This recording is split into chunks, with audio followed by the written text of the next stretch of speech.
João, hum, obrigado pelo convite para estares aqui a falar um bocadinho comigo, perderes um bocadinho do teu descanso e da tua família. Nós já estávamos programados para conversar há algum tempo, pronto, agora é que se concretizou. E pronto, não será certamente a última vez que conversamos, mas para ficar para registro histórico, será a primeira vez. E como é a primeira vez, eu queria que as pessoas ficassem um bocadinho a conhecer qual é o registro também histórico do João em termos cervejeiros. Presumo que tu, tal como eu e muitos, ou quase todos nós, tínhamos começado o interesse pela cerveja, a beber cerveja e a beber, penso eu, Cristal, Superboc e Sagres, certo? Certo, certo. Antes de mais, olá Bruno, é um prazer estar aqui e falar contigo. Sim, eu acho que sim, eu comecei como todos pelas cervejas mais populares em Portugal, a Superboc e a Sagres. Eras um consumidor regular de cerveja ou cerveja não era um produto que era um produto que estava também ao pé da Coca-Cola e podia estar ao pé do vinho e coisa, ou a cerveja já tinha já era uma das tuas bebidas de preferência? Sim, o habitual para um universitário, eu acho que todos nós passamos por essa fase. Exato. Mas nessa altura estava longe de imaginar que ia ganhar a vida a fazer cerveja. Pois, exato. E é dizendo que, como acontece a mim, que percebes cerveja quando na verdade tu apenas és um bêbado mais ou menos conhecido. Ahm, Depois de teres esta experiência de universitário, como é que surgiu a experiência do João a começar-se a interessar por cerveja um pouco de maneira mais intensa? Olha, Bruno, pronto, como tu disseste, atualmente trabalho na Sovina como gestor de produção. Aqui sou responsável por uma variedade de funções, desde a qualidade, a produção, compras, armazém, logística. E eu vim parar esta indústria incrível depois de alguns anos, curiosamente, a trabalhar em finanças. Uma área onde que nunca realmente me preencheu e por isso decidi tirar algum tempo para dar a volta ao mundo de moto, paixão antiga, e consegui chegar até à China, Em que moto, até. se não é indiscrição? Olha, era Em que uma modelo? Africa Twin Ah, 750 ainda por cima, uma grande moto. que eu tinha em casa dos meus pais há alguns anos e decidi tirar o pó e restaurar à sua antiga glória. E parti sem destino. Esse em Só que que ano? em 2014. Consegui chegar até à China antes de decidir estacionar a moto e fazer uma pausa da viagem. Passaram alguns meses e enquanto eu estava ocupado a fazer planos para regressar à estrada, um amigo pediu-me para fazer cerveja em casa para o ajudar. Antes que eu me apercebesse, fiquei obcecado. Uma história comum a muitas pessoas nesta indústria. Ou seja, mas a primeira cerveja que fizeste foi na China? Eu já tinha feito cerveja caseira na Austrália, mas foi na China que eu realmente mergulhei de cabeça no hobby. Foi também nessa altura que eu descobri o Fórum Cervejas no Mundo e que comecei à distância a seguir um O bocadinho. antigo, E ainda foi no fórum o antes. associado ao fórum, ao site, sim. Então, mas fizeste cerveja de arroz, então. Não, cerveja de malte. Nada mal. Mas muito cedo percebi que o fabrico de cerveja, o homebrewing, preenchia as caixas todas. Para mim era uma mistura perfeita entre arte, criatividade, ciência e técnica. E eu acho que encaixou perfeitamente em mim, pois era uma oportunidade de exercer algumas habilidades analíticas e técnicas e ter um escapezinho para uma veia criativa também. Eu não consigo imaginar muitas atividades, profissões, onde nós consigamos ter este melhor dos dois mundos. Pronto, pouco depois disso, decidi que era a altura de transformar este hobby numa carreira. Fiz um curso de tecnologia cervejeira com o Instituto Siebel em Chicago, mudei para Xangai e comecei a trabalhar numa das micro-cervejarias mais reconhecidas do país, a Boxing Cat Brewery. Na China aprendi muito, sobretudo na Boxing Cat, era uma cervejaria muito dinâmica, que inovava constantemente com novas cervejas, estilos e também muito ligada às comunidades locais. A China tem uma cena cervejeira muito interessante. Se tu dissesse era uma cervejeira, digamos, eu não gosto muito das expressões, mas peço desculpa, não há outras, não podemos fugir muito. Era uma cervejeira artesanal dentro do universo chinês, dirias isso? Era, sem dúvida, a Boxing Cat Brewery desempenhou um papel pioneiro. Parece que este estatuto de pioneiro segue na minha carreira, em todas as experiências que trabalhei. Mas a Boxing Cat foi a primeira cerveja artesanal em China. Eu antes decidi mudar-me para Xangai e apliquei-me ao trabalho da Boxing Cat. Eu pesquisei um bocadinho as cervejarias que se encaixavam melhor e onde eu gostaria mais de trabalhar. A Boxing Cat foi pioneira, foi responsável por introduzir a cerveja artesanal quase ao público chinês. E tinha esta ligação muito interessante. Tive também a oportunidade de trabalhar com cervejeiros incríveis, mas tinha esta ligação muito interessante às comunidades locais, a utilização de ingredientes locais e nativos. E foi uma experiência incrível, em que eu, sobretudo, estive mais focado na parte da inovação. Pouco tempo depois, e muito inspirado, decidi que era a altura de regressar à Europa. E através da Boxing Cat, que entretanto tinha sido adquirida pelo gigante AB InBev, consegui uma posição e juntar-me a uma das cervejarias artesanais maiores do Reino Unido, a Camden Town Brewery, que também pertencia à AB InBev. Na Camden Town foi um bocadinho uma realidade diferente, uma cervejaria com uma dimensão muito maior. Na altura que eu me juntei à Camden Town, estavam a produzir cerca de 500 mil hectolitros por ano. Sim, houve uma altura que era muito, muito forte a marca, né? Sim, tinham acabado de se mudar para umas novas instalações nos arredores de Londres. E é uma cervejaria com grande foco na qualidade. Também tive a oportunidade de trabalhar com pessoas muito competentes e desenvolvi as minhas habilidades na área de otimização de processos e basicamente em todas as áreas do processo de fabrico de cerveja. Isto foi uma parte muito importante do meu crescimento enquanto cervejeiro, mas infelizmente coincidiu com a pandemia e com o confinamento. Uma altura difícil, sobretudo, que me fez reavaliar um bocadinho as minhas prioridades e decidi nessa altura... Que nunca deixaram de ser cerveja, né? Diz? Exato. Nunca deixaram de ser cerveja. Mas achei que precisava estar mais perto da minha família, focado em cerveja. E acho que nessa altura tinha as habilidades e as competências e a experiência necessária para ajudar ao crescimento do setor em Portugal. Surgiu a oportunidade de juntar-me à Sovina. E se não querem todos os pormenores, ou seja, onde é que vocês se deitaram, ou onde é que vocês deram o primeiro beijo, mas como é que surgiu essa questão da Sovina? Foi um convite da Sovina a ti? Sabiam que tu estavas disponível? Foste tu que, através de alguns contactos, sabias que ele estava a precisar de um cervejeiro? Como é que aconteceu? Olha, acho que como tudo na minha vida foi um bocadinho por sorte e a Sovina não foi exceção. Eu soube da oportunidade da Sovina, foram eles que me convidaram. Uma primeira vez que eu achei que ainda não era a altura para regressar e depois à segunda finalmente aceitei a proposta, mas tudo surgiu por uma noite de copos no Bairro Alto. Jesus, que bom. Dos gestores da Sovina estava no Bairro Alto a ver copos e calhou a estar com um amigo meu, um amigo de infância, e mencionou que estava à procura de um cervejeiro. Foi pouco tempo depois do Arménio sair. E o meu amigo disse, eu conheço um cervejeiro, um amigo de infância, ele não está em Portugal, mas acho que era a pessoa certa para... Não, isso é espetacular, essa história. É? De facto, são muitas situações de improviso que resultaram num final feliz. Hein? Exatamente, mas acho que tem sido assim toda a minha vida, tem sido um bocadinho de chance e está no local certo, à hora certa. Mas sim, foi aí que surgiu a oportunidade. A segunda vez que me convidaram, eu aceitei, achei que era a altura certa para regressar. Tu és de que cidade, João? Eu sou de Lisboa / Mafra. Lisboa, Mafra, ok. Portanto, Sim, agora estás na zona do Porto a morar e a trabalhar? sim, depois de quase 10 anos fora. Uhum. E como é que encontraste o projeto Sovina? Como é que encontraste em termos de equipamentos, em termos de marca, da sua implantação no mercado?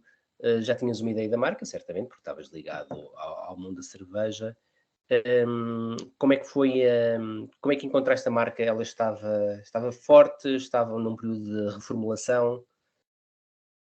Pronto, como eu disse, eu acho que era a altura certa para me juntar ao projeto da Sovina. Eu acho que esta posição encaixou perfeitamente com como eu queria crescer na minha carreira e com o meu conjunto de habilidades. A Sovina, como todos sabem, é uma cervejeira com um estatuto inquestionável em Portugal, foi pioneira. Aos poucos, neste ano e meio, tenho vindo a perceber do papel incrível que a Sovina teve de mostrar que era possível seguir este caminho, não só aos homebrewers que vinham à Sovina, mas a pessoas ligadas à indústria hoje em dia que perceberam quando a Sovina surgiu que sim, que havia futuro e que era possível trabalhar em cerveja artesanal. E eu vim encontrar uma cervejaria que embora seja um dos pioneiros, que também se esforça continuamente para criar cervejas de qualidade e variedades distintas e explorar novos territórios e continuar não só baseada apenas no seu estatuto de pioneiro, mas que continua a querer pôr um produto no mercado de qualidade e de interesse para os clientes. Claro. Obviamente que falando de Sovina é impossível não falar de Esporão. Exato, era isso que eu te ia perguntar. Obviamente que é uma grande mais-valia para uma cervejeira estar ligada a uma marca tão reconhecida numa outra área, mas uma área, digamos, conexa, pode fazer valer não só a imagem do grupo, mas também a questão da distribuição, ajuda na distribuição, os conceitos agora que também estão muito em moda na nossa área da cerveja artesanal, que é a exploração de barricas e de grape ales, que a Sovina aqui pode certamente, e já experimentei coisas vossas que são fantásticas e portanto pode brilhar, é uma mais-valia óbvia estar dentro de um universo como o do Esporão, certo? Claro, absolutamente. Pronto. O Esporão, isso hoje em dia é possível não falar de Sovina e não falar de Esporão. O Esporão, a Sovina passa a fazer parte do Esporão em 2018. Creio que a maior parte das pessoas que nos estão a ouvir conhecem o Esporão. É um dos maiores grupos vinícolas portugueses, responsável por vinhos emblemáticos como o Monte Velho, o Esporão Reserva, e que recentemente também adquiriu 2 quintas no norte do país, a Quinta dos Murças e a Quinta do Amial, e que já tem outras operações para além do vinho também, já tinha o azeite e decidiu apostar na Sovina. A Sovina também acaba por ser, pelo que eu já percebi, foi aqui uma história de coincidências também. Mas sim, o Esporão tem um papel muito importante para nós. Eu já trabalhei em várias cervejarias que tinham sido adquiridas por grupos maiores. Em Portugal é um país pequeno, ainda com uma cena relativamente pequena, mas eu acho que grande parte do futuro desta indústria passa por aí, por este tipo de fusões e o mercado fica mais consolidado. A meu ver, só há vantagens. O Esporão parece ser incrível para nos ajudar a crescer e nesta jornada, não só em termos de know-how, de competências, de pessoas com quem eu trabalho, mas também de apoio, em investimentos em equipa, em ferramentas, em inovação. Tem sido muito importante e tem sido uma grande apoio e um grande suporte para mim para continuar a elevar a Sovina e a tentar criar novos produtos. Sim, claro, eu acho que de facto faz todo o sentido aproveitar-se um grande nome do mercado português, no caso da área dos vinhos, para alavancar uma marca de facto, como disseste, está inegavelmente e indubitavelmente ligada para sempre à cerveja artesanal em Portugal e portanto a junção só pode trazer boas coisas. Eu já vi coisas boas que posso agradecer também a ti que enviaste os vossos produtos mais recentes. E posso já agora pegar um bocadinho nessa temática. Que inovações é que vocês estão agora a fazer? Tiveram estas 500, o que é que pretendem com esta gama? Dar um bocadinho a conhecer a vossa inovação também, a vossa expertise? Olha, um dos nossos objetivos na Sovina, ou pelo menos um dos meus objetivos, é que a Sovina tenha o tipo de raízes locais que muitas vezes as pessoas associam mais ao vinho que à cerveja. Esta espécie de terroir, que depois é um termo tão... Eu gosto muito desta ideia de conexões sociais, económicas, históricas, basicamente uma forte relação entre produto e lugar. Eu acho que da Sovina nos próximos tempos podem esperar muitas frutas da estação, sazonalidade, ervas, especiarias, utilizar produtos das nossas origens e sobretudo continuar a explorar esta interseção entre grão e uva, que eu acho muito interessante e que acho que tem um grande potencial de criar produtos muito complexos e inovadores. Okay. Vamos continuar. Para além disto, obviamente, e quando eu digo esta interseção não é só grão e uva, mas é também o Esporão, é também barricas, é leveduras, é leveduras espontâneas ou leveduras de vinho, é sobretudo aprender com o know-how dos enólogos, que eu acho que É algo que nós falámos na questão do concurso de cervejas caseiras. Eu acho muito interessante esta possibilidade de ter um enólogo a participar no juizamento de cervejas, mas é Sim, também sim. muito interessante para nós quando estamos a provar cerveja nos nossos painéis sensoriais, às vezes ter uma voz dissonante e um bocadinho um outro lado da Um outro moeda ponto de vista, claro. dar-nos feedback, sim. Não, eu acho que tinha falado isso contigo por telefone. Eu tive há pouco tempo com o Sérgio Pardal, que é muito meu amigo, como se sabe, e fizemos mesmo ali em frente ao espaço dele, fomos à adega de Colares e também estava a ser feita uma experiência fabulosa, no caso é com a Malvasia, que é uma uva típica local, e de uma Grape Ale, que é uma coisa que eu acho que quando sair para o mercado ainda está ali a maturar um bocadinho, mas quando sair vai ser uma coisa fantástica. E pronto, eu também já experimentei coisas vossas e acho que é um caminho, é uma das partes do caminho a fazer-se, e isso, como tu dizes, Epá, é certamente uma mais-valia. para mim é muito apaixonante, porque eu acho que a Sovina está num papel muito privilegiado, que possivelmente poucas cervejarias no mundo estejam. Nós, hoje em dia, a Grape Ale deixou de ser uma exceção e cada vez mais é uma regra, é um estilo cada vez Claro. mais estabelecido. Eu acho que vão continuar-se a fazer grandes Grape Ales de grande qualidade, mas nós já vimos um bocadinho isso com a Luzia, por exemplo, uma marca que eu acho incrível e que faz cervejas fabulosas. São fantásticos, sim, Quando, sim. quando tu simplesmente não tens um cervejeiro a falar com o enólogo e a pedir-lhe as uvas, mas tens acesso ao know-how do enólogo, ao melhor ingrediente, porque no final do dia, uma das melhores razões do sucesso de uma cerveja é a qualidade dos seus ingredientes. E eu olho para a uva como olho para o malte, como olho para os lúpulos, como olho para todos os ingredientes que são utilizados na fabricação de cerveja. E eu ter acesso às melhores uvas, à uva que melhor se encaixa à cerveja que eu quero produzir, isso é inquestionavelmente positivo para nós, porque eu consigo falar com o enólogo, perceber em termos de clima, de solo, de variedade, de condições da uva, como é que esta uva pode encaixar na cerveja que eu quero fazer e realmente escolher a melhor uva. Por vezes Não, isso é isso é possível. espetacular, é espetacular. Aliás, eu ia te perguntar essa questão, já não tanto relacionado de facto com os aromas, mais como cervejeiro, tu de facto tiveste experiência já em diversos países, e muitas vezes nós quando falamos, não tanto se calhar com a indústria já com algum tamanho, mas muito em termos de cervejeiros mesmo caseiros ou de pequena dimensão, é relativo a alguma dificuldade, por questões geográficas perceptíveis, de chegar a Portugal os melhores produtos ou nas melhores condições. Tu, com as experiências que já tiveste, como eu disse, em grandes países e países já com alguma capacidade económica, financeira, ponderância também, tu notas alguma dificuldade neste momento, apesar da globalização existente, em chegar aquele lúpulo que tu imaginas um lúpulo, um lúpulo que tu consegues trazer, tu, João, para a Sofina, tu consegues trazer e ele vem nas melhores condições e o malte é o malte que de facto tu queres, ou achas que de facto esta condição limítrofe de Portugal nos condiciona um bocadinho nesse aspecto? Olha, Bruno, aqui sem querer saltar, desculpa, sem querer saltar um bocadinho o tema, obviamente que hoje em dia eu acho que as maiores dificuldades que nós temos tem a ver com os componentes e com as matérias-primas, o aumento dos custos, o acesso a determinados produtos, resultado não só da pandemia, mas também de um conflito que tem criado algumas limitações. Fora isso, eu diria que não, sinceramente. Obviamente que não temos o mesmo acesso que eu tinha na China, por exemplo, a lúpulos neozelandeses. Temos acesso também, se calhar, a lúpulos a grandes quantidades de contrato, mas na dimensão atual da Sovina, eu diria que ainda vamos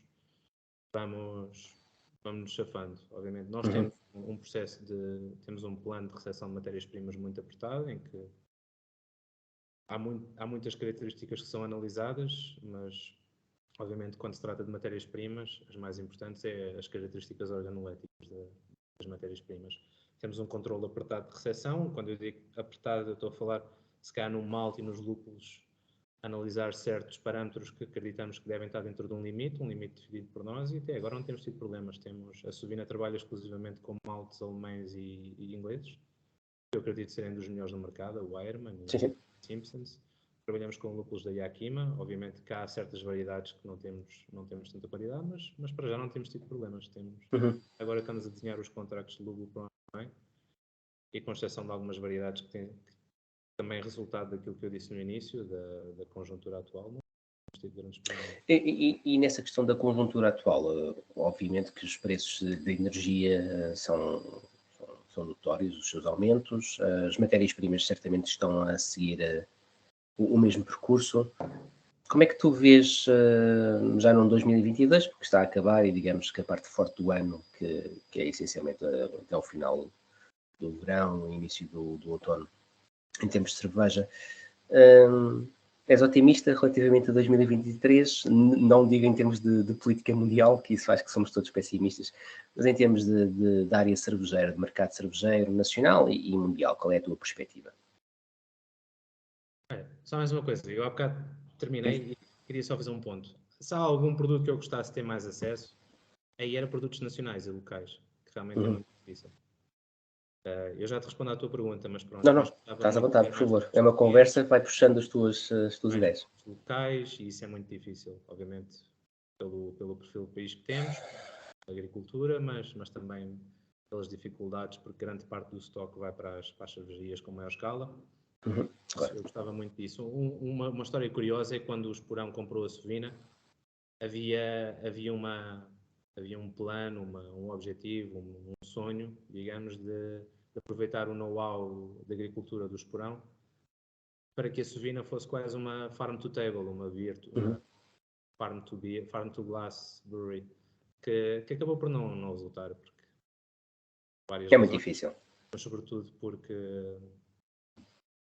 a empresa está muito focada em uvas, é difícil encontrar tempo e porque o processo de Claro. maltagem apresenta as suas próprias dificuldades. Não, Portanto, sabes, olha, desculpa interromper, mas a propósito disso, eu lembro que estive já não me recordo há quantos anos, o tempo passa e posso estar a dizer que foi há 7, mas pode ter sido há 10. Eu estive digamos, numa apresentação, numa conferência, que decorreu aqui nas Cavalariças, acho que aquilo é um hotel Pestana aqui na Ajuda. E era uma conferência, penso que talvez da Cervejeiros de Portugal ou algo similar. E na altura ainda estava o Pires Lima como CEO da Unicer. E ele, na locução que fez à plateia, lamentava ter que comprar muito cereal à Espanha, dizendo que houve uma altura em que já tínhamos sido quase totalmente independentes em termos de cereal para a indústria cervejeira e que pronto, nos últimos anos tinha visto uma reconversão de alguma produção em girassol, soja, ou o que fosse. Curiosamente, logo a seguir veio um interveniente que seria tipo de uma CAP, de uma Confederação dos Agricultores Portugueses, que a única coisa que ele disse, meus amigos, isto é tudo rentabilidade e o pagamento. Vocês, quando fazem contratos connosco, querem fazer a 5 a longos anos. E fazem preços, peço desculpa a expressão, mas esmifrados. Neste momento, quando me pagam por soja, quanto é que me pagam por girassol, quanto é que me pagam por isto? Pagam muito mais. Portanto, não é anormal que os produtores queiram converter as suas produções. Toda a gente tem o objetivo de produzir com mais lucro. Portanto, se vocês quiserem pagar de maneira diferente, nós voltamos a produzir cevada, provavelmente.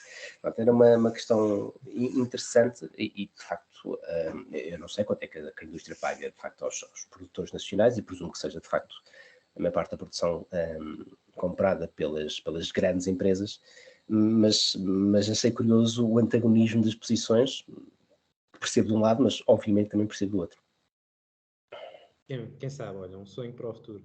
Acho que há algum trabalho que está a ser feito, não por nós, mas por outras marcas, e que é um trabalho positivo. Acho que isto lança as bases para um futuro mais risonho. Esperemos que sim. E por falar em futuro risonho, então as tuas perspectivas para o próximo ano para a indústria cervejeira são? Bruno, eu acho que muitas cervejeiras neste momento estão a pensar em preços e Uhum. o custo dos componentes e das matérias-primas a continuar a aumentar. Isto começa realmente a ter um impacto nas margens e a apertar as margens. Eu acho que muitos de nós vamos começar agora a decidir se é o momento certo para aumentar o preço, em conjunto com os distribuidores, ou qualquer outro tipo de análise de mercado que estejam a fazer, mas sem dúvida que os últimos meses têm sido pautados por aumentos sucessivos que começam a ser muito preocupantes, não é? E isso vai penalizar certamente as vendas, não é? Sim, não só isto, mas como é óbvio, também o impacto que isto tem no consumidor, porque não é só o preço das nossas matérias-primas e dos componentes que está a aumentar, é o preço do custo de vida no geral, e obviamente a cerveja artesanal, sendo um bem considerado de luxo, irá sofrer também um bocadinho com isto, eu creio. Mas acho que é a altura agora de cada um fazer as suas análises de mercado e tentar perceber que tipo de linha é que irá seguir. Uhum. Hum, Achas que decorrente, de algumas dificuldades que algumas marcas certamente vão passar, poderá haver uma recomposição, de alguma maneira, não muito grande, certamente, porque o nosso mercado, de facto, para além de novo, é também pequeno. Mas poderá haver alguma recomposição com o aparecimento de novas marcas, desaparecimento de algumas, junção de outras. É expectável que alguma coisa dessas aconteça? Ou não te parece?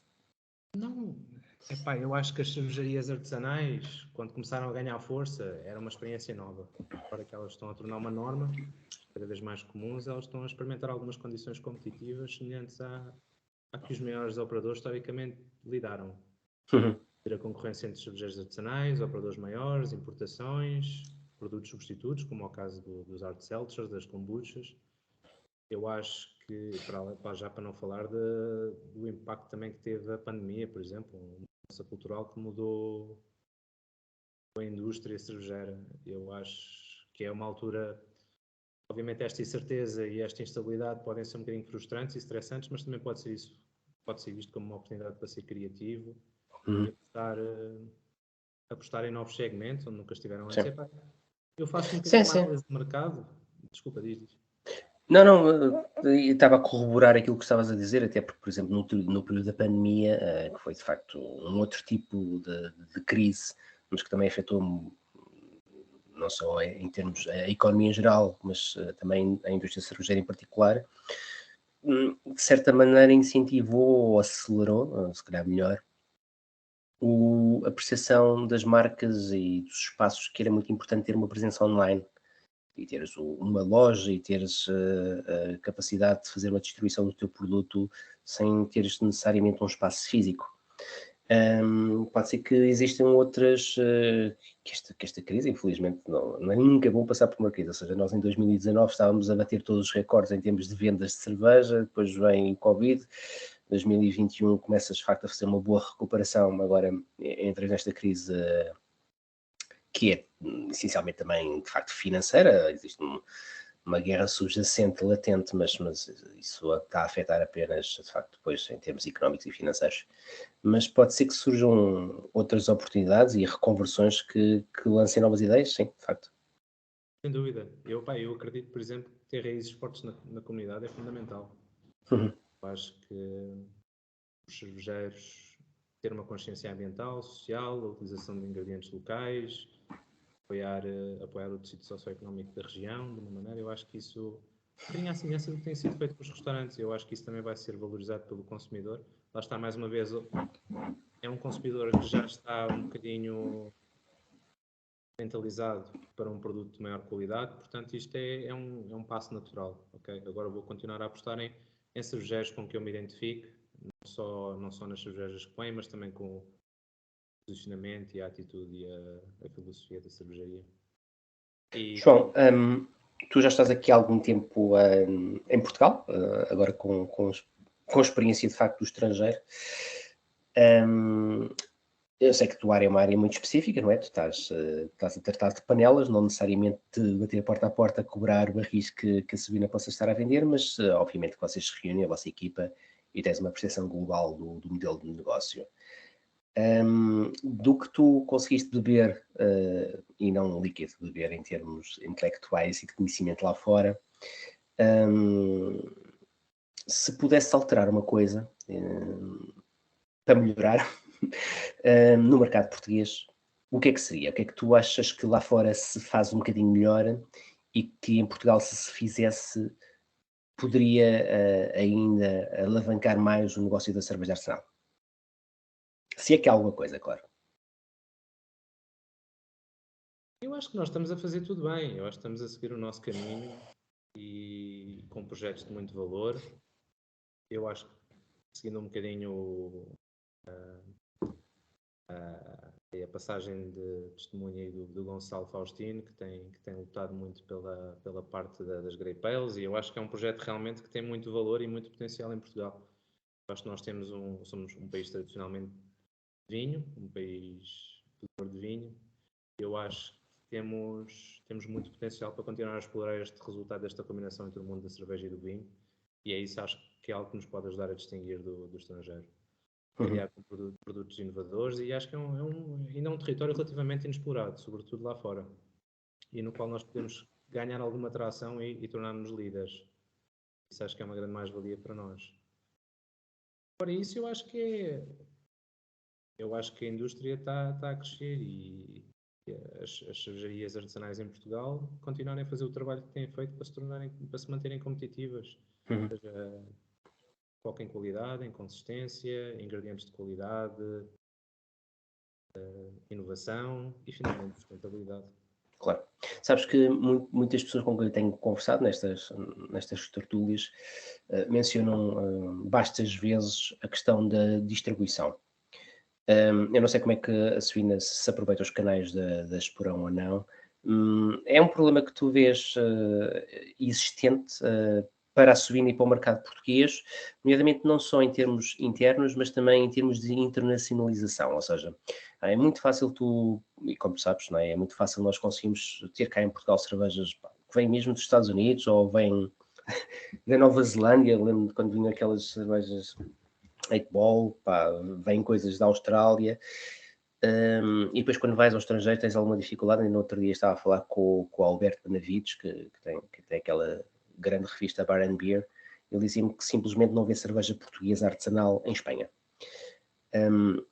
A distribuição é um problema para a Sofina, é um problema para a Sofina e para o mercado português, para a centralização ou não? E sendo, se achas que é, o que é que se poderia alterar?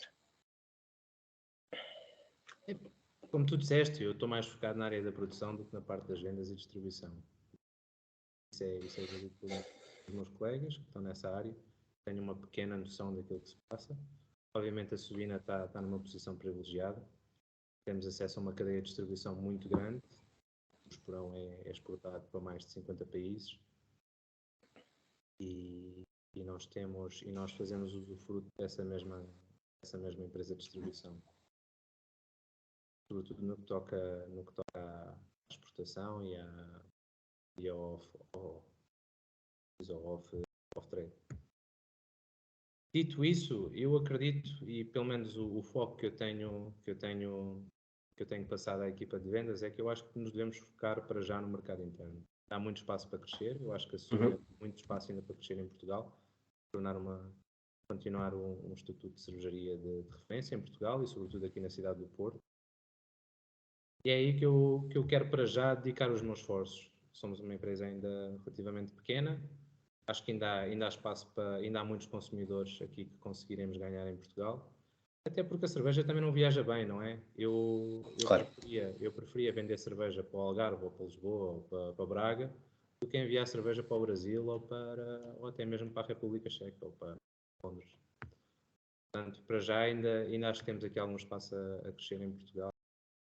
Mas sendo que, obviamente, também estamos numa posição, como disse, privilegiada em termos de distribuição, pelo menos no que diz respeito ao suporte da parte dos programas.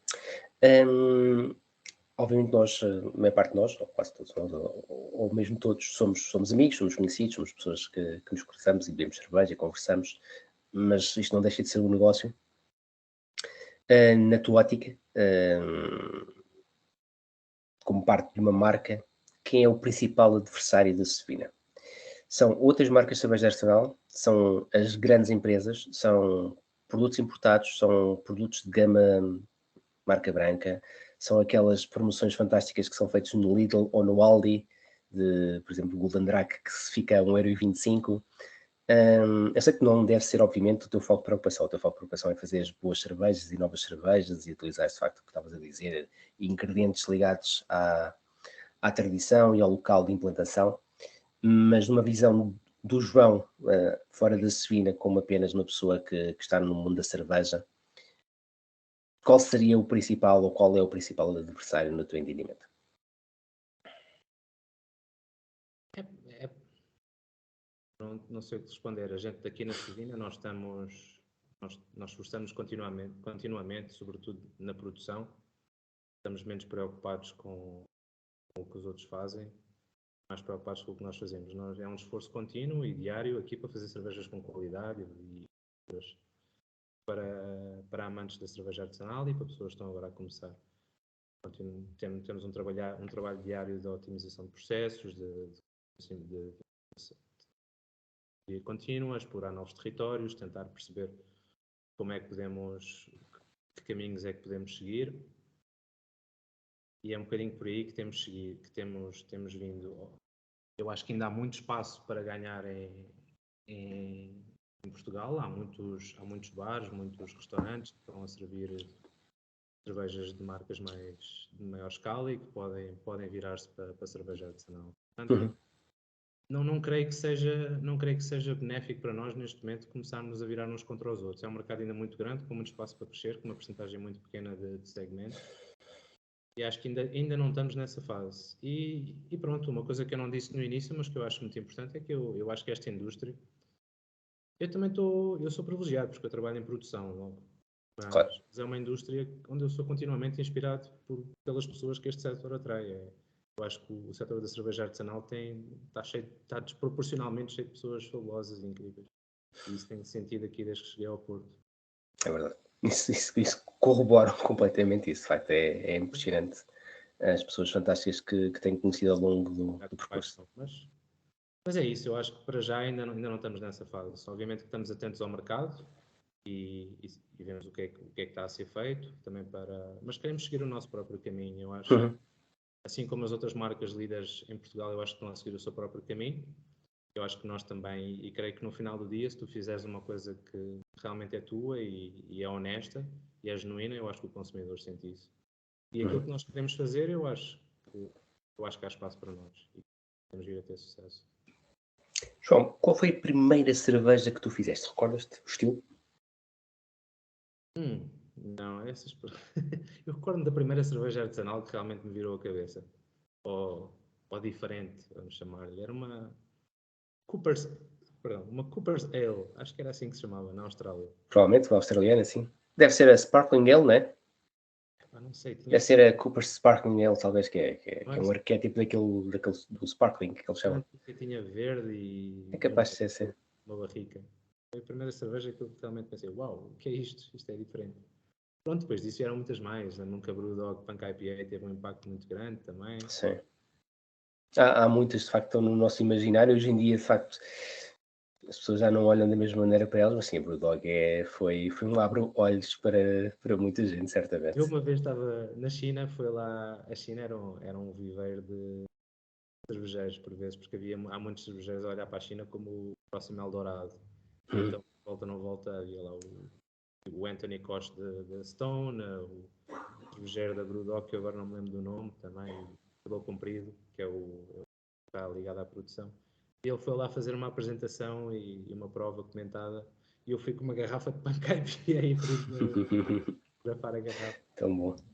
Não é verdade, eu tenho estas conversas várias vezes. Hoje em dia, tipo, vais a uma loja online, começas a olhar para imensas coisas e passas por Brewdog ou Mikkeller, como se calhar na altura já passavas por, sei lá, por uma Chimay ou por uma Lefa.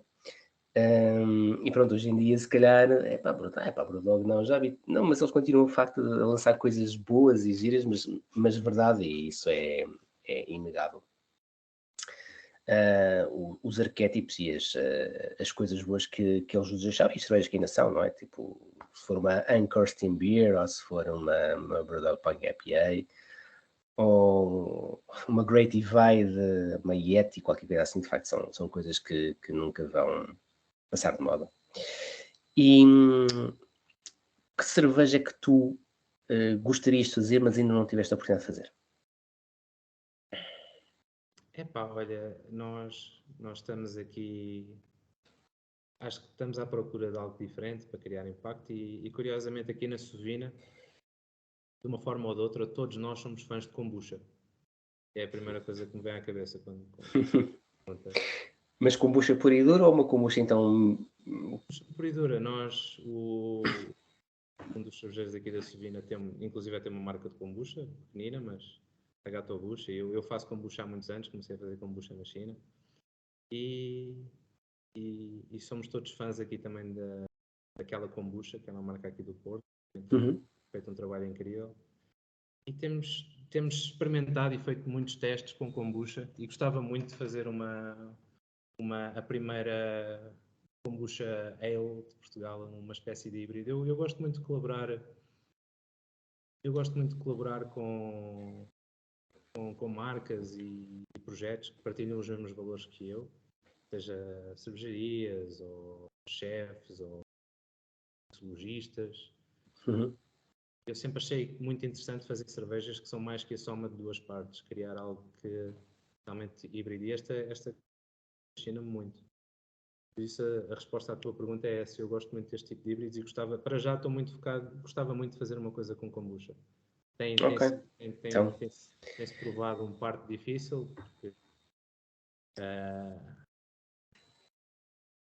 o senso comum diz-me que kombucha não deveria ter lugar numa cervejaria, por questões de contaminação, higiene. porque é que será? Exato. Mas está aí na Ok, boa. Então esperemos em 2023 um novo híbrido da Sefina. E desde que já fizeste, qual é aquela que te orgulha mais? Consegues ter um filho preferido ou é difícil escolher um? Não, isso tenho, definitivamente. E qual é? Olha, é uma cerveja, curiosamente, saiu recentemente e tu provaste. É a Singapore Lager da Sovina. Sim, essa cerveja estava fabulosa, parabéns. Eu disse isso, né? Aliás, fiz um post sobre isso, porque a cerveja estava. Pá, a mim, de facto, um, o momento, lá está, se eu não conhecia o cervejeiro, felizmente eu conheço a maior parte dos cervejeiros, mas imaginando que eu não conheço, o meu momento de ligação com o cervejeiro é aquilo que ele me diz no rótulo, não é? E é a expectativa que ele me cria. E pronto, e quando tu começas a conhecer um bocadinho o que é a cerveja, o que são os estilos, tu teres uma determinada expectativa e seres defraudado depois no momento da prova é daquelas coisas que mais me custa, confesso. Portanto, alguém dizer que te vai saber a framboesa ou dizer que te vai saber a café e tu pedes uma cerveja porque, não, de facto, olha, que tenho tantas opções. Pá, mas de café eu adoro, aliás também vi uma vossa com café, eu adoro notas de café numa cerveja. E a vossa é engraçada porque mantém a cor, mas fica com as notas de café. Pá, e depois não encontras lá nada. Para mim, é a mesma coisa que eu for, se eu fosse a um restaurante e eu quero um bacalhau à Brás. E vem um bacalhau à Zé do Pipo, é bacalhau, mas não era aquilo que estava no menu. E eu não, obviamente que se vier um bacalhau à Brás, em vez de um bacalhau à Zé do Pipo, tu vais reclamar. Então porquê que eu não faço isso numa cerveja? E então a vossa Singapore foi mesmo, eu olhei para aquilo, Singapore e coisa, pá, está bem, vamos lá. Mas não, ela cumpre, ela dá-te mesmo as notas, digamos, puxa-te para aquela zona do hemisfério e achei isso excepcional. Essa cerveja estava mesmo muito boa, parabéns. Obrigado. O que tu provavelmente não sabes é que a minha mulher é de Singapura. Ah, não, não, E ela é a cara por trás do projeto Caminho ok. Culinário, que é um projeto de educação e da cozinha singapuriana. A minha mulher é chefe de cozinha e ela montou aqui um projeto no Porto, onde o objetivo é divulgar a cozinha singapuriana, os sabores tropicais do Sudeste Asiático. E foi uma colaboração entre os dois para celebrar o aniversário do projeto dela aqui em Portugal, o primeiro ano. E decidimos juntar forças então e criar uma cerveja que realmente representasse essa cozinha tão querida de nós. Pronto, por isso e pelo facto que realmente resultou, e acho que é uma cerveja interessante, é a minha cerveja favorita. Sim. Nada de ter feito. Como tu sabes, isso agora estamos a acabar o ano 2022, tal como em muitas outras áreas, os melhores álbuns do ano, os melhores, e depois as previsões para o próximo ano. E em cerveja, como deves ler já há muitos anos, as previsões para o próximo ano é que vai ser o ano da Lager. Pois, Achas que vai ser o ano da Lager? Ou seja, achas que essa, por exemplo, é uma revisitação a uma Lager? Aliás, já agora, o que é que estás a beber? Vina IPA. Ok. Achas que vai Não ser estás a uma. beber nada, Bruno? Estou a beber uma Porter, mas não é portuguesa. Estou a beber uma da Samuel Smith, uma clássica.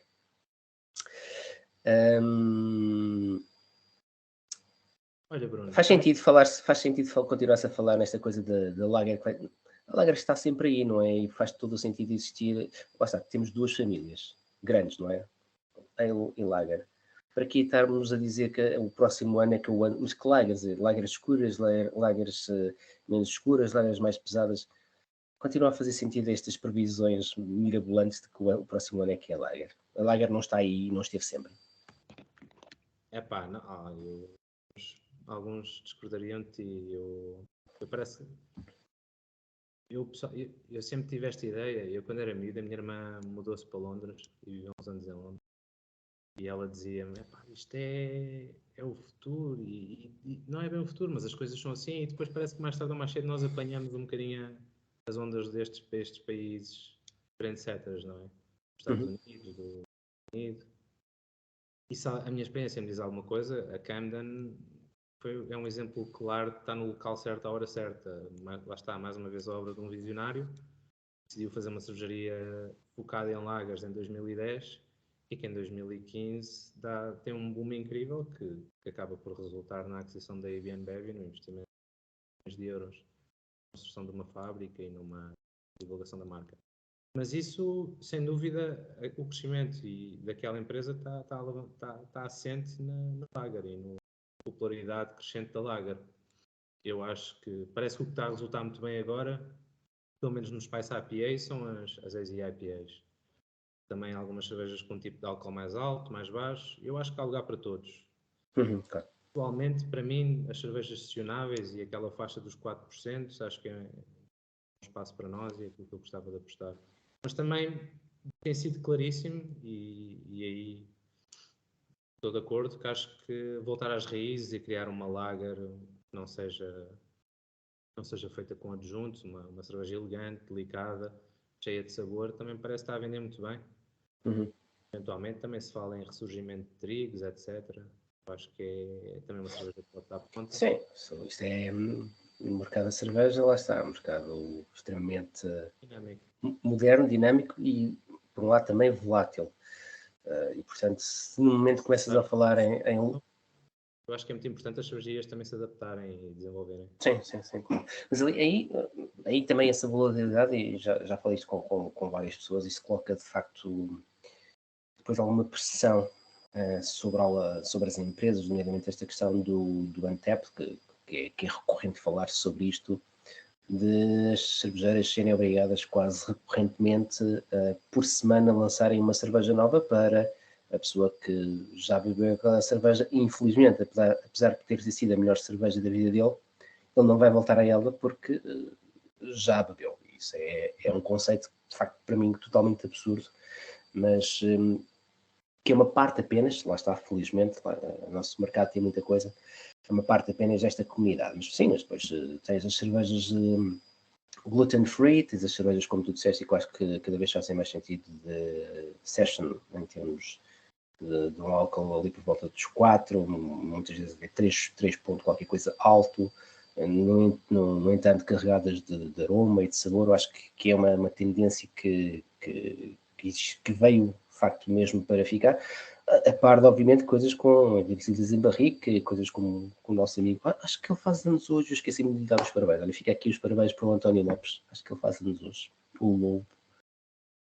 Pronto, ainda ver se vou ligar muito tempo com ele, se calhar esta hora. Vários exemplos de pessoas incríveis desta indústria. Verdade, acho que ele se calhar esta hora já não batendo, já está com uma grande. Mas pronto, um abraço para o Já António. tiveste direto. Exato. Mas sim, o mercado de facto é extremamente dinâmico e acho que comporta todas estes submundos e um submundo que certamente não é um submundo que são as lagas. João, para conhecer um bocadinho mais de ti, para quem daqui a 70 anos estiver a ouvir esta nossa conversa, que certamente estarão a ouvir, 2 cervejas que tu gostas sempre de regressar e porquê? Olha, eu gosto muito da Elvis Juice, da Brewdog. Uhum. Eu não sou uma pessoa de, eu não sou uma pessoa de hábitos muito regulares, pelo menos no que diz respeito à cerveja. Mas sempre foi uma cerveja que gostei muito e sempre que posso, pelo menos sempre que vejo, não ando ativamente à procura de cervejas,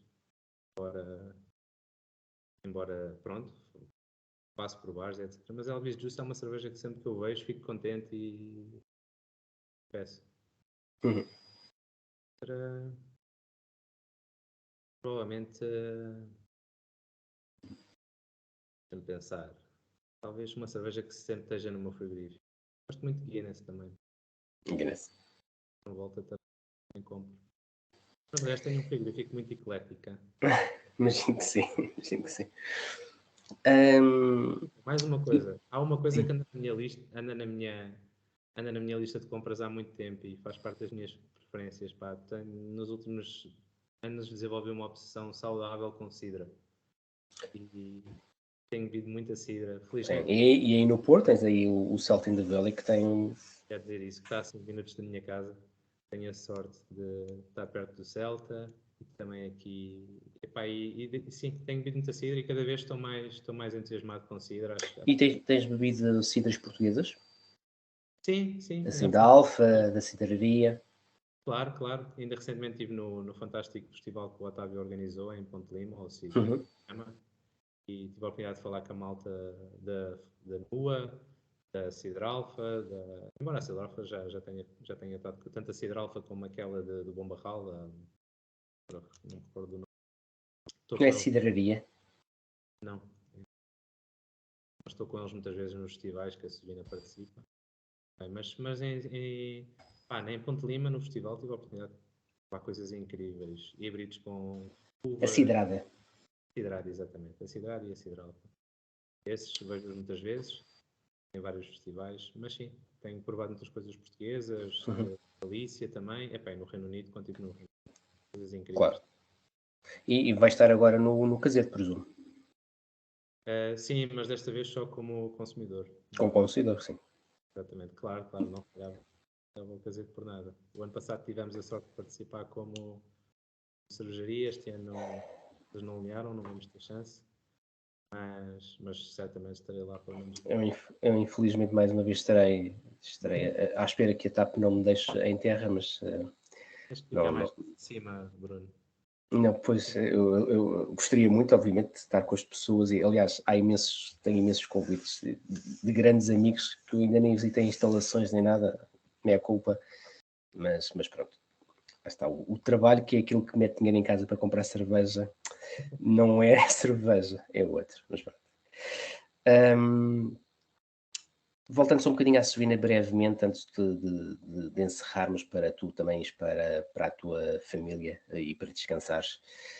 Hum, Tens uma ideia onde é que tu, obviamente, que és uma peça muito importante dentro da empresa e os investidores e quem detém neste momento a Suína, onde é que gostariam que a Suína tivesse daqui a 5 anos?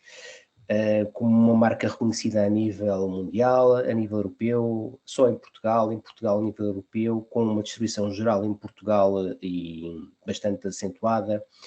O que é que seria importante para ti nos 5 próximos anos a Suína garantir? Olha, eu acho que, como eu te disse, eu gostava muito que a Sovina fosse associada a um projeto sustentável, a um projeto local, um projeto com terroir, um projeto que estivesse ligado à sazonalidade e ao Porto. Acho que Acho por aí. Obviamente, claro, líder também e ajudar um bocadinho ajudar um bocadinho também a divulgar todas estas características de Uhum. uma pequena exportação ativa. É expectável vermos mais colaborações da Sovina com outras marcas nos próximos tempos? É um objetivo também? Ou se acontecer, Claro. acontece? Nós nunca deixamos, eu adoro colaborar com outras marcas, seja como disse, cervejarias ou outros tipos de projetos. Acho que temos muito a ganhar. Fizemos muitas colaborações este ano, desde que eu me juntei à Sovina. Fizemos, por exemplo, uma colaboração muito interessante com o restaurante da Herdade do Esperão, que tinha acabado de ganhar 2 estrelas Michelin. Aliás, uma estrela Michelin e uma estrela verde, pelo Uhum. trabalho incrível de sustentabilidade. Fizemos a cerveja de café, feita com uma marca de café artesanal aqui do Porto, incrível, gerida por um tipo que é o Carlos Vieira, que é totalmente apaixonado por café e que foi uma experiência fabulosa, sobretudo para mim, que não via café. Temos muitos projetos na calha, à semelhança do que fiz com a minha mulher. Gostava de continuar a colaborar com pequenos chefes que estejam a fazer projetos interessantes, inovadores, fora da caixa. Acho muito interessante, acho o resultado quando um chefe e um cervejeiro colaboram muito espetacular, porque os chefes Sim, têm e faz muita falta essa associação entre a gastronomia, a boa gastronomia e a cerveja, que eu acho que é uma parte que ainda nós pecamos um bocadinho, não exploramos bem esse mercado. Aqui, resultado do casê do ano passado, surgiu uma oportunidade incrível de colaborar também com a Michaela Baghaven, não sei dizer o nome. Uhum. Está próximo, acho eu. Eu também diria assim, portanto estás bem. Tive a oportunidade de conhecer o Aaron, que é o Master Blender da Baghaven, e juntos fizemos uma cerveja com uvas do Douro. O resultado, se esperemos, será uma homenagem justa às castas típicas do Douro Uhum. e o resultado de uma expressão terroir da cerveja, um bocadinho à semelhança de alguns projetos que ele tem feito. Utilizamos leveduras autóctones, castas de uvas locais, barricas do Douro também, por isso estamos muito entusiasmados com esse projeto. Entre outros, sim, mas estamos sempre à procura de marcas, como disse, que partilham os mesmos valores que nós e para trabalhar com eles e divertirmos um bocadinho sem consideração pelo status quo, criar coisas novas. É para isso que também serve a nossa gama de inovação. Sem pressão, é para fazer coisas porreiras, que a malta se divirta aqui na fábrica. Portanto, para a equipa. Agora, Uma vantagem, só para terminar, é uma vantagem também sim, do nosso setor, eu acredito. Eu acho que é isso que nos realmente distingue das marcas com maior escala. É esta agilidade que temos e esta possibilidade de temos de brincar um bocadinho com as cervejas. claro que sim. João, como cervejeiro, passaste já certamente por algumas dificuldades em termos de produção. E lá está, nós sabemos que é um mercado atrativo, a comunicação social ainda assim dá muita atenção à cerveja artesanal, felizmente. Qual seria o principal conselho que tu darias a quem quer neste momento iniciar-se como cervejeiro? É pegar uma mota e viajar até à China e ganhar experiência na China ou na Austrália, no outro lado? É comprar um kit e um equipamentozinho assim simples e começar a fazer? É ir tirar uma boa formação aos Estados Unidos ou à Alemanha? Qual é o principal conselho que tu podias dar, depois de experiências que tu já tiveste ao longo dos anos, para quem quer ingressar no mundo da cerveja? Olha, obviamente tocaste em um ponto-chave, que eu acho que é a educação. O meu primeiro passo, antes de sequer pedir um trabalho na cervejaria, eu achei que pelo menos para mim eu decidi estudar. Entretanto, nunca parei de estudar, foi sido uma longa caminhada, desde o Civil ao IBD, PJCP, nunca deixei de tentar aprender mais sobre esta indústria e sobre este produto. Mas diria que o primeiro passo é dar aqui um pulo na Sovina. A Sovina tem uma loja de hambúrgueres muito fixe. Eu Verdade? gosto muito desta ligação que nós temos à comunidade homebrewer. Eu próprio fui um homebrewer, desenvolvi o meu amor por esta indústria através primeiro de homebrewer e depois também do apoio de um cervejeiro profissional local que me acolheu, que me deixou ir para lá lavar barris no meu tempo livre, grátis, um sacrifício incrível da parte dele.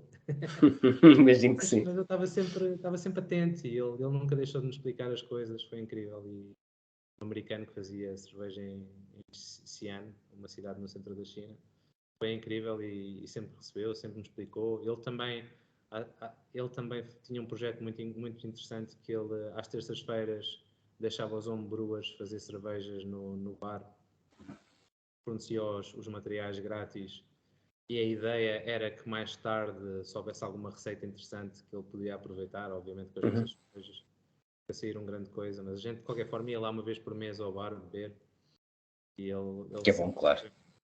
Nós aqui, eu gosto de ter essa ligação à comunidade. Nós temos a loja, mas ao mesmo tempo eu sou juiz de competições, o caso da competição que organizas. Damos apoio a ingredientes quando nos pedem. Por exemplo, ainda agora estive na Flor de Lúpulo, o grupo de cervejeiros Caseiros de Lisboa estava-me a dizer que não conseguia encontrar um malte e eu disponibilizei aqui a loja a encomendar um saco para lhes dar apoio. Patrocinamos um evento no Catraio para os cervejeiros caseiros aqui do Porto e eu todos os meses vou, adoro aquela malta.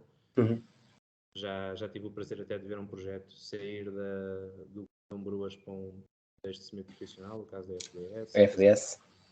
Fazemos workshops aqui na fábrica e estou sempre disponível. Eu acho que o primeiro passo é realmente ligar-se à comunidade de homebrewers. E vir experimentar a ver se é mesmo aquilo que ele acha que é, não é? Nós temos as portas abertas, se alguém quiser vir aqui, partilhar um bocadinho uma experiência, conhecer melhor a fábrica, o que é que fazemos no dia a dia, estamos sempre disponíveis. Ok. Olha, só para as pessoas ficarem também a conhecer um bocadinho mais da personalidade do João Pessoa e não tanto do João Cervejeiro, e lá está para tu também e para a tua família, que também está num momento muito, muito especial. Queria saber que ao longo da tua vida, muitos álbuns certamente ouviste, que 2 álbuns é que recomendas a alguém aqui que nos possa estar a ver ou que vá ver? 2 álbuns de música que tu recomendas para ouvir? E um porquê simples, mas um porquê também, claro. 2 álbuns, olha, eu desde miúdo que sou fã de Led Zeppelin, inclusive tatuei os 4 símbolos do quarto braço. Acho absolutamente incrível, portanto a minha primeira recomendação é o 4º álbum dos Led Zeppelin, entre outros grandes temas desse álbum está o Stairway to Heaven. E segundo, provavelmente é um álbum que eu ouvi vezes sem conta durante a minha vida, que é um autor que é o John Butler, é um guitarrista australiano, que é sobre tolerância e amar-nos uns aos outros, que eu sempre gostei muito. Ok, fixe. Muito incríveis. Então já sabem que quando o João fizer anos podem lhe oferecer o The Object, que é uma coisa muito, muito conhecida do universo Led Zeppelin. E 2 filmes para ver. Caramba. Tens tempo. Ainda tens aí um bocadinho de IPA, portanto, ainda só estamos com 1h02, portanto, estamos bem, vá. A gente pode cortar e. Caramba, isto claro. É besteira. Pensei que tem de cerveja. Não. Não sei, pá. Filmes.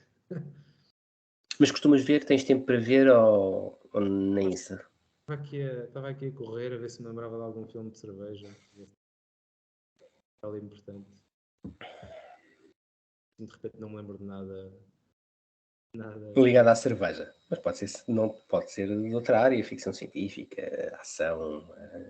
Há mais perguntas? Então já foi música. Serão livros, 2 livros para recomendares, claro. 2 livros. Olha, recentemente li os livros do Anthony Bourdain, gostei muito.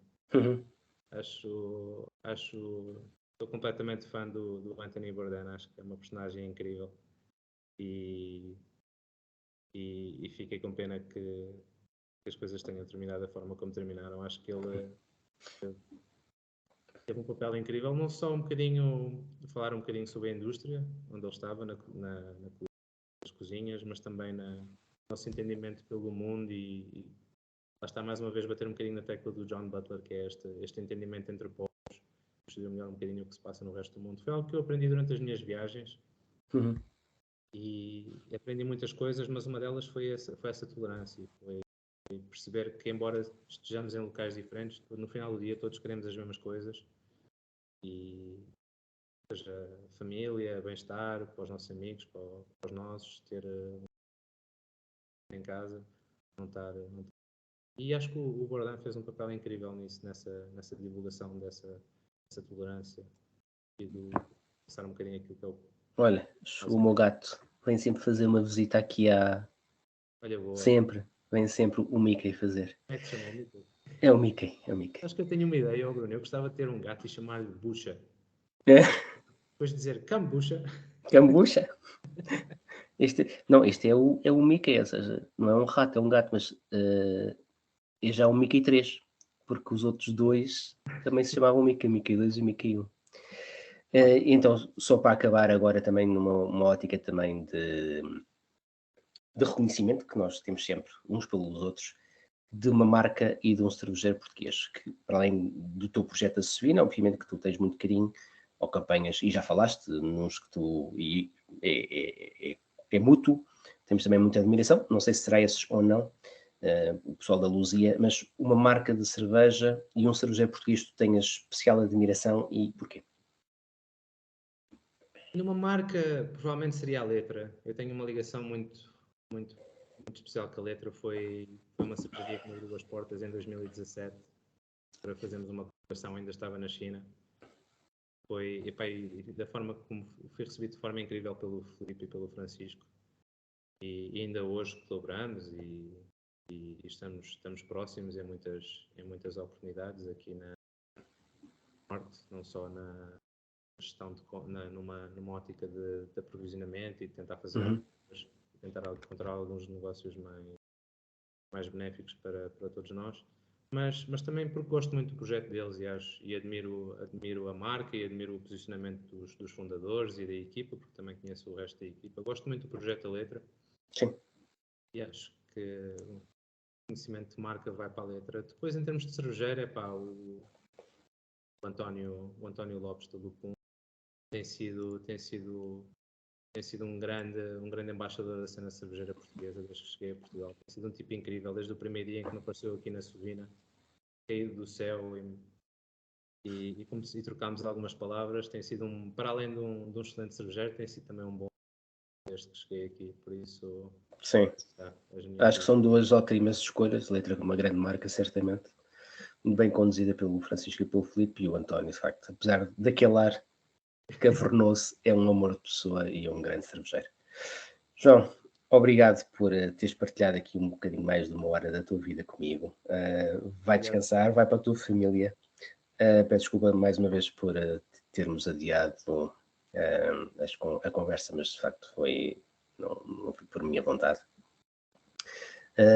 Vejo-te em dezembro, certamente no Porto. Vais avaliar algumas cervejas, muitas delas boas, como fizemos também o ano passado. Não será Goza, podes estar descansado, que o ano passado levaste com imensas deste estilo. Acho que vai ser mais variado este ano. Estou desejoso. Sim, e daqui a um mês lá nos veremos. E boa sorte para ti, para a família e para o projeto da Sovina. Igualmente, Bruno, foi um prazer estar aqui contigo. Tudo bom, hein? Vamos falando. Obrigado, um abraço grande.